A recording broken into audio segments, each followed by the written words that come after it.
മാനസ സരോവരത്തിൽ നിന്ന് ഈറനൊടുത്ത് പാർവതി കയറി വന്നപ്പോൾ കോപവും താപവും കൊണ്ട് അട്ടഹസിച്ചു.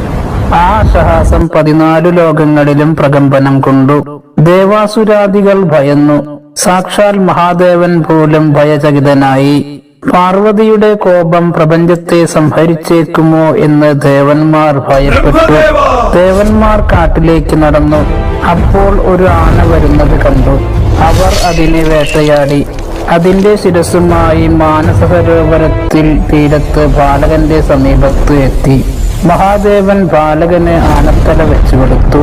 പാർവതി ദേവി ബാലകന്റെ ശരീരം വാത്സല്യത്തോടെ തലോടി. ബാലകൻ ഉണർന്നു. ദേവഗണങ്ങളുടെ നാഥൻ അല്ലെങ്കിൽ പതി എന്നർത്ഥത്തിൽ ഗണപതി എന്ന് നാമകരണം ചെയ്തു.